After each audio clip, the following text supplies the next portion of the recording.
Rusia se hallaba tan minada en 1914, después del movimiento revolucionario de 1905, que su entrada en la guerra mundial fue un acto suicida. El consiguiente malestar fue aprovechado por los jefes bolcheviques Lenin, Trotsky, Stalin, Kamenev, etc., para ofrecer al pueblo que le darían la paz, a los obreros que les darían las fábricas, a los campesinos que les darían las tierras, etc.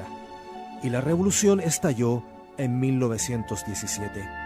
Entretanto, una vez reelecto, Wilson declaró la guerra a Alemania en abril de 1917. Anunció que su intervención era contra los gobiernos autocráticos y para asegurar la salvación de la democracia en el mundo. Ese mismo año empezaron a llegar financiamientos para los revolucionarios soviéticos. Procedían de Kuhn-Loeb & Company, de Felix Warburg, Otto Kahn, J.P. Morgan, Jakob Schiff, Olaf Ashberg, Jakob Furth, Henry Goldflug, Guggenheim, etc.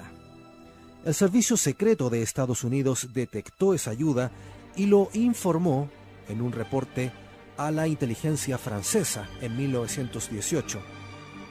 Aquel documento fue publicado extensamente en la prensa francesa en 1921, así como en el New York Times en 2 ocasiones, en 1923 y en 1933. La Guerra Mundial terminó en 1918. Previamente, un congreso de las masonerías aliadas, celebrado en París el año anterior, con la participación de los grandes maestros de la sabiduría, había formulado directivas para el Tratado de Paz, el cual fue luego conocido como Tratado de Versalles. El presidente Wilson estuvo asesorado por Bernard Baruch, Stefan Weiss, Jacobo de Haas, el rabino Levinthal, los representantes de la dinastía Warburg y un numeroso equipo de expertos. Precisamente en esos días, la revolución estaba a punto de ser vencida en Rusia. En el Tratado de Versalles se introdujo una cláusula, la número 6, para prohibir internacionalmente que se diera ayuda a los rusos nacionalistas que luchaban contra los revolucionarios. Se habló de que eso obedecía al principio de autodeterminación de los pueblos. Sin embargo, siguió fluyendo la ayuda para los soviéticos, cuya checa realizaba matanzas masivas de los nacionalistas opositores o potencialmente opositores. La Kuhn-Loeb & Company, que era la mayor organización neoyorquina de crédito, actuó como banca de depósito del grupo revolucionario soviético entre 1918 y 1922. Luego prestó dinero para el primer plan quinquenal. El Chase Manhattan Bank de John Rockefeller también estuvo auxiliando a los soviéticos para suministrarles mercancías a crédito, particularmente máquinas y herramientas. Igual cosa hacían los banqueros Max y Jacobo Schiff. La URSS se hallaba terriblemente atrasada. Mediante los créditos de los grandes consorcios se le construyeron centrales eléctricas, plantas para fabricar vehículos, maquinaria para producir locomotoras, etc.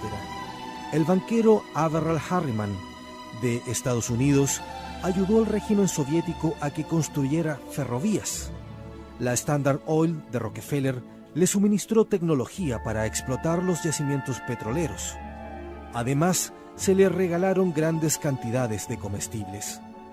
Desde un principio, el Banco del Estado soviético quedó controlado por la familia Ashberg, banqueros de la Naya Banken de Estocolmo, conectados con el grupo más alto de financieros de Occidente.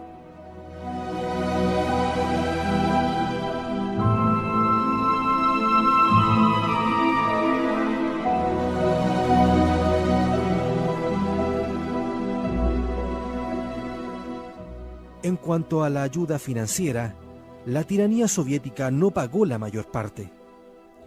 Los créditos fueron siendo absorbidos por la Federal Reserve Board de Estados Unidos, de tal manera que, en último término, la ayuda fue pagada por el contribuyente norteamericano. En realidad se trataba de una subvención.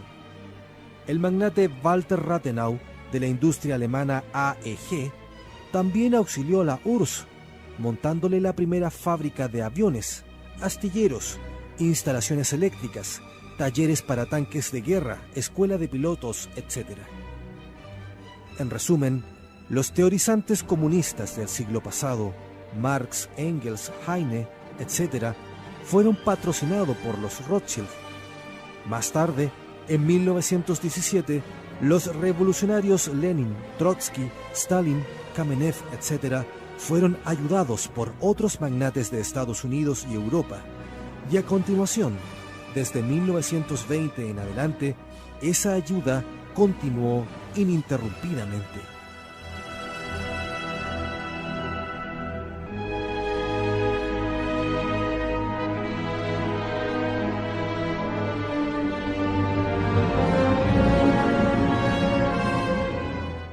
Los multimillonarios patrocinadores de la Revolución Soviética se han distinguido por su inteligencia lúcida, por su perspicacia, por su rápida comprensión.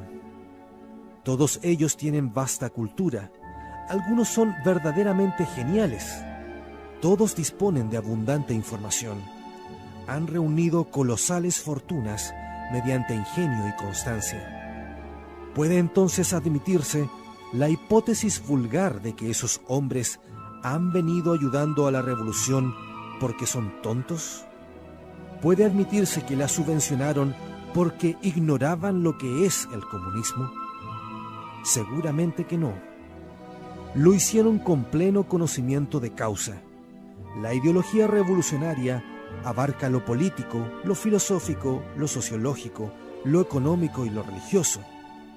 En la URSS rigió un sistema que dominaba totalmente esas 5 fases. Entretanto, en Occidente se afianzó el poder de las cúpulas financieras mundiales, que funcionan como brazo económico de la misma ideología revolucionaria.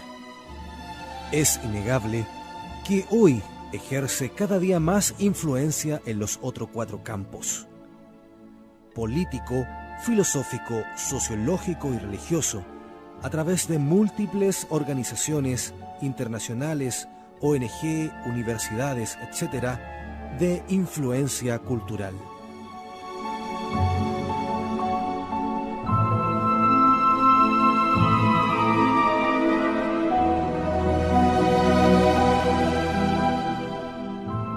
En enero de 1925, el gobierno británico reconocía de jure al soviético.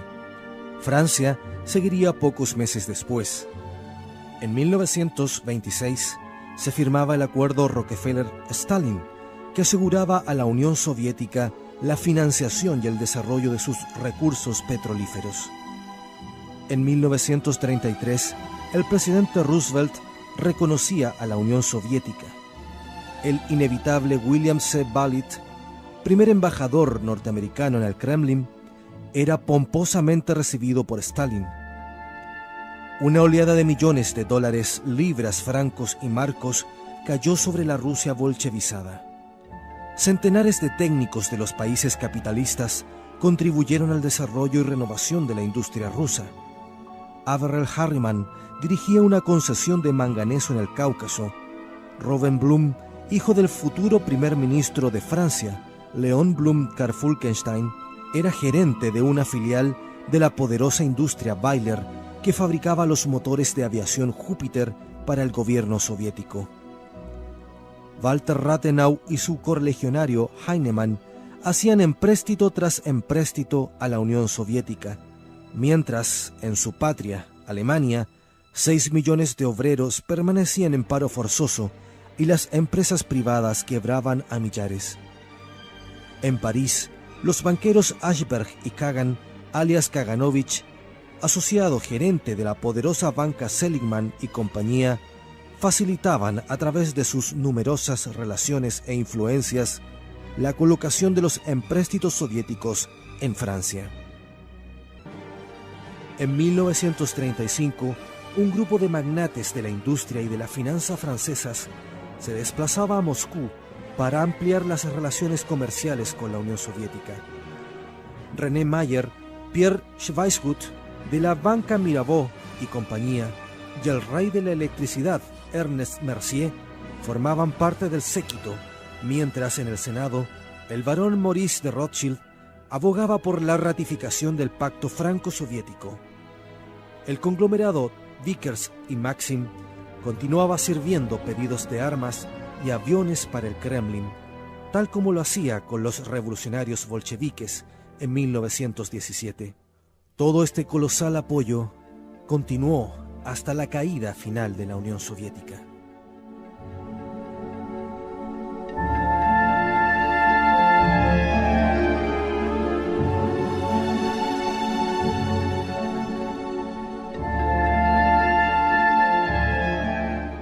Todo lo hasta ahora dicho de la estrecha relación entre el comunismo desde sus orígenes, irrupción y consolidación, y la alta finanza no fueron más que pinceladas en el cuadro de lo que fue la cínica alianza entre el capitalismo financiero occidental y el comunismo.